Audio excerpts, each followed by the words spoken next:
Turabasuhuje mwese mukurikiye Staro Technology, aho muherereye mwese turabasuhuje cyane. Uyu ni wa mwanya rero tubagezaho utuntu tugiye dutandukanye mu ikoranabuhanga. Muri kano kanya rero tugiye kubereka ku bigendanye na CashChat app. Nk'uko bisanzwe rero tubereka ibijyanye n'ikoranabuhanga, ariko tunabereka nanone uburyo dushobora gukorera amafaranga, tubyaza amafaranga dufite ayandi. Ari na buryo bwiza bwo kuba wabika amafaranga ukayabika ahantu ashobora kubyara ayandi igihe icyo ari cyo cyose. Aka kanya rero tugiye kubereka kuri application yitwa CashChat. Ni application dusanga kuri Google Play Store. Akaba ari application yakozwe na company yitwa Bold Cashers. Akaba ari banki ituruka muri Kenya, Bold Cashers Bank. Iyo ni banki rero isanzwe itanga serivisi za banki n'ubundi kubitsa no kubikuza. Ushobora no kwizigamira ukunguka, bakakungukira atari munsi ya 15%, ndetse n'izindi serivisi nyinshi. Ifite application rero yitwa CashChat ushobora gusanga kuri Google Play Store. Nukuzamo, nta kindi bisaba rero, nukuza ugasacinga CashChat app, irarodingaho bitewe na connection umuntu arimo arakoresha. Mbibutsa ko iyi CashChat app ni app ya mobile banking app. Ndabona connection,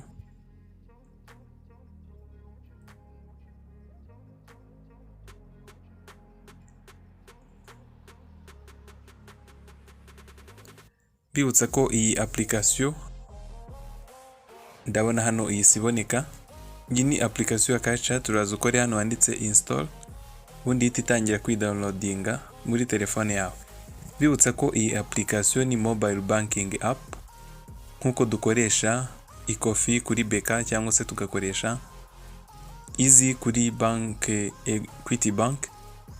Hari n'izindi zigiye zitandukanye bitewe na banki. Iyi nayo rero ni mobile banking ya Bold Cashers Bank. Iyi banki rero dukomeze tuyivugeho gatoya. Ni banki ituruka muri Kenya nk'uko twabivuzeho, ikaba ari naho ifite icyicaro. Kugeza ubu ikaba yaragiye yagura ibikorwa byayo kuva mu 2016 nibwo yatangiye, igera mu Rwanda mu mwaka wa 2018. Itangira gukorera mu mujyi downtown, ikorera mu nyubako ya Chic mu mujyi downtown. Niho dufite ofisi ya Bold Cashers Bank. Ukeneye serivisi ariyo yose wakenera kuri ibi, ushobora kuhagera. Serivisi yose wakenera kuri CashChat cyangwa se kuri Bold Cashers Bank ushobora kuhagera kuri office, ukabasha gufashwa ku kibazo icyo ari cyo cyose. Urabona ko hano imaze kudownloadingwa, urayifungura. Usanzwe ufite account ushyiramo nimero ukoresha, cyangwa se yaba ari ntayo uratangira uhitamo igihugu. Hano turahitamo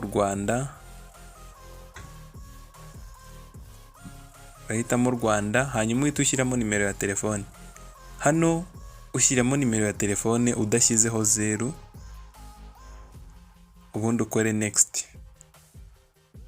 Urategerezaho akanya katari kanini, boherezeho message kuri ya nimero ya telefone twashyizemo hariya. Abari code y'imibare 6 ushyiramo n'undi kugira ngo baverifie. Abari verification yuko iyo nimero urimo urakoresha ari yawe, niba account ari yawe. Urategereza iyo code ize, wandikemo iyo mibare 6, ubundi dukomeze. Tukiri kuvuga kuri ino application rero, ubwo ifite office muri Chic mu mujyi.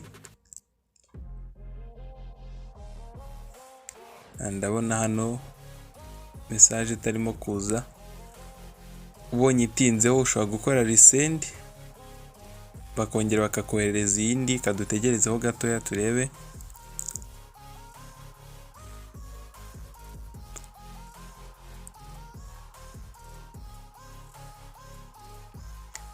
Hano code iraza automatically, hano irahita yizanamo kubera ko simukadi n'ubundi niyo iri muri telefone, ubundi dukore next.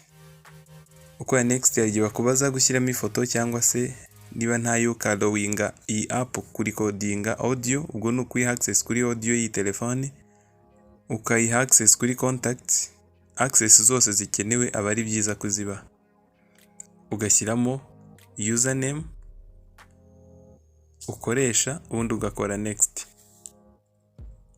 Ugategerezaho gatoya ikalodinga, ubundi ugakomeza. Iyi application rero hari benshi bayikoresha mu buryo butandukanye. Urabona igifunguka gutya, ifunguka imeze nka WhatsApp. Hari party ya chat, akaba party ya status ndetse na party ya calls. Iyi party ya chat urabona hariho amagroupe ushobora kuzamo ugachatinga, bimeze nko kuri WhatsApp nyine tu.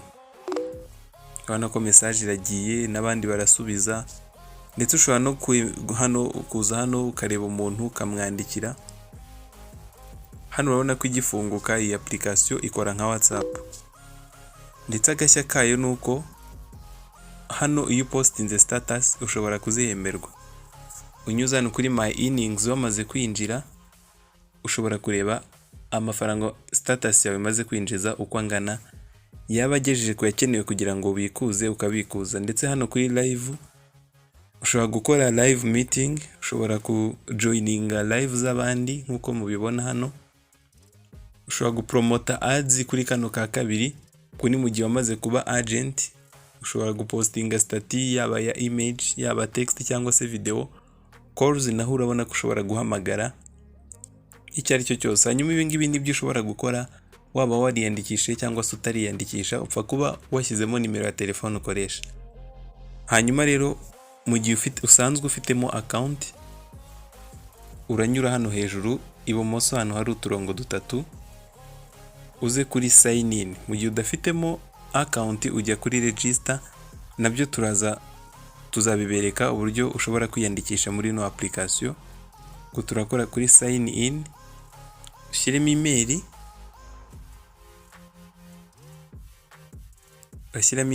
ushyiremo na password.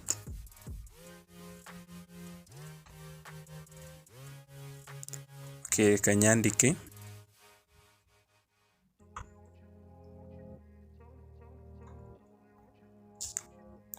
Mara kuyishyiramo ugakora kuri sign in. You have successfully logged in. Ushobora kuyisavinga cyangwa se ntuyisavinge. N'ubundi hano biba bikimeze kwa kundi. Ubwo iyi application ifite ibice bibiri nkuko mubibona. Igice cya mbere ni social media app. Ushobora kuza ugachatinga waba wariyandikishije cyangwa se utariyandikishije, ariko biba byiza kuyikoresha waraniyandikishije. Tuzabereka uburyo wiyandikishaho, ariko nanone ukeneye kwiyandikisha mu gihe utarabona video yerekana uburyo wiyandikisha, ushobora kutwandikira kuri nimero ya WhatsApp yatanzwe muri description hano hasi tukagufasha. Hanyuma iyi ni party ya mbere. Urabona ko message barimo barazisubiza, ushobora kuza ugachatinga muri groupe. Ni groupe rwose ushobora kwandikiranamo n'abandi nkuko mubibona kuri WhatsApp.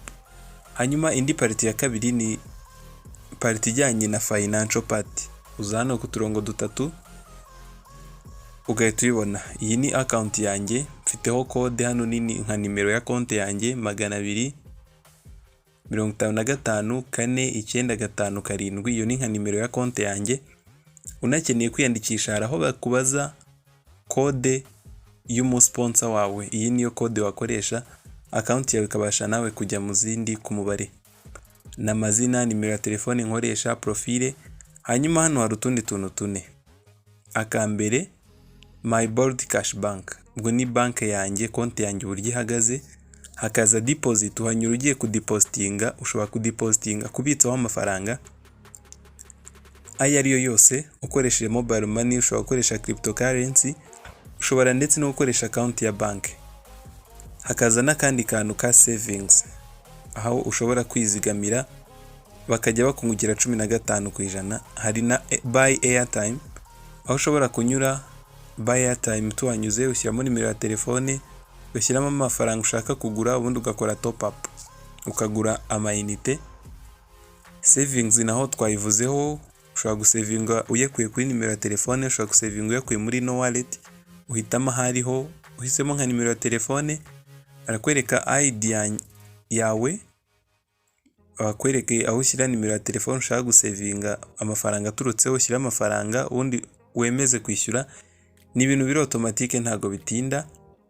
Deposit nayo uhanyuze ushobora gukora deposit from mobile, ugashyiramo nimero ya telefone, amafaranga, make payment. Ni umwanya muto nabyo tuzagenda tubiberekaho.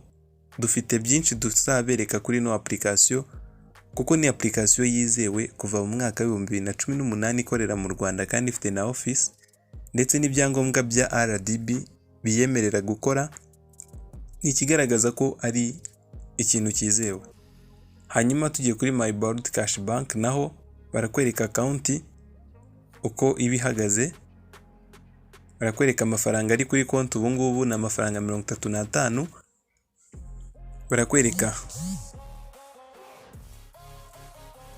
Barakwereka kandi amafaranga yose hamwe maze kwinjiza nkoresheje iyi application 95,000, ndetse banakwereke total withdraw, amafaranga yose hamwe maze kubikuza na amafaranga 90,000 n'amafaranga 450.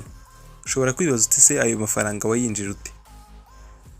Muri kino gice cya Bold Cash Bank nkuko twabivuze, gufunguzamo konte ni ubuntu.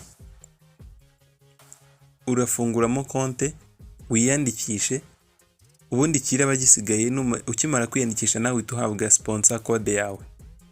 Igikurikiraho nyuma yo guhabwa code yawe aba ari ugutumira abandi bantu nawe ukabashishikariza gukoresha ino produit y'iyi banki, ino application.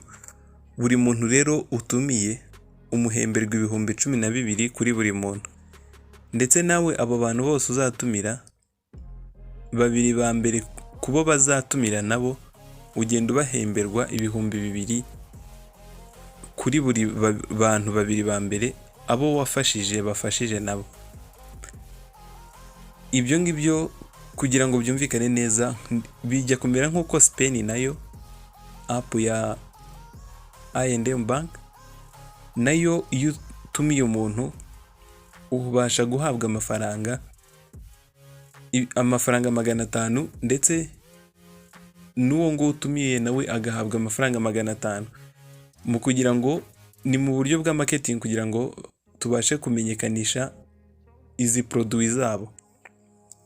Ni nako rero ni Bold Cash Bank nayo itanga ayo mafaranga 12,000 ku muntu wese uhaye amakuru akafungura konti akoresheje code yawe. Hanyuma nawe ubwe ntago bamukuriramo aho, ahubwo bamuha 3,000 y'ikaze.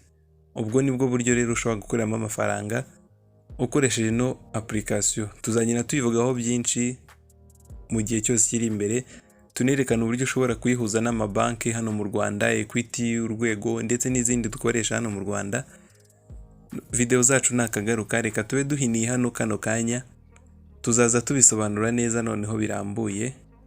Ciao ciao, mwari muri kumwe na Robert muri Staro Technology.